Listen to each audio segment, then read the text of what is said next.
अगर आपके पास समय है और समझ है तो इस वीडियो को संपूर्ण रूप से देखिएगा और समझिएगा, क्योंकि आयुर्वेद के एक ऐसे प्रोस्पेक्टिव पे मैं बात करने वाला हूँ जिसको समझ पाना थोड़ा मुश्किल है और समझा पाना भी।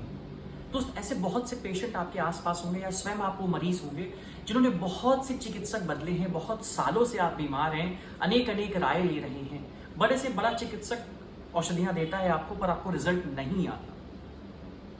दोस्त, ये चिकित्सक की काबिलियत पर नहीं बल्कि आपके प्रारब्ध का खेल है। जी हाँ दोस्त, मैं बात कर रहा हूं आयुर्वेद के एक ऐसे प्रोस्पेक्टिव की जो प्रारब्ध बेस्ड है। अब ये प्रारब्ध क्या होता है और कैसे आप इससे प्रभावित होते हैं, ये वीडियो इसी को एक्सप्लेन करने के लिए बना हुआ है।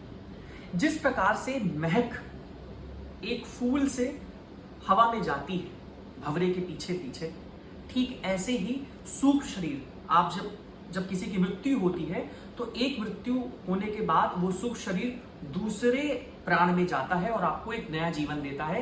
इस तरीके से परिकल्पना की जाती है गीता के अनुसार जीवन मृत्यु की, यानी कि एक मृत्यु के बाद एक सूक्ष्म शरीर दूसरे शरीर में प्रवेश करता है, वहां एक नवजीवन उत्पत्ति होती है। वो सूक्ष्म शरीर अपने साथ बहुत कुछ ले जाता है, उसमें से ले जाता है आपके कर्म, ऐसे कर्म जो आपने शायद इस जन्म में आपने हर चीज अच्छा किया हो पर आपके पिछले जन्म का जो बचा हुआ खाता है वो पूरा नहीं हुआ है, और इसे बोलते हैं प्रारब्ध की थ्योरी। इसे प्रैक्टिकली प्रूव नहीं किया जा सकता। इसे आध्यात्म और दर्शन की दृष्टि से देखा जाए तो आप इसे बहुत कुछ समझ सकते हैं, अपने आप को इसमें झोंक कर आईना आपके सामने आ सकता है।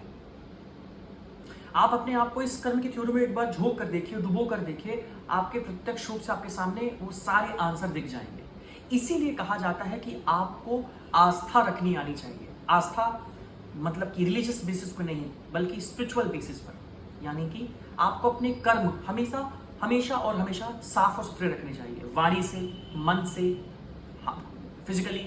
सबको अपने हाथ से कभी कष्ट मत दीजिए, वाणी से कष्ट मत दीजिए, मन से कष्ट मत कीजिए, किसी की निंदा मत कीजिए, ईर्ष्या मत रखिए। ऐसा क्यों कहा जाता है?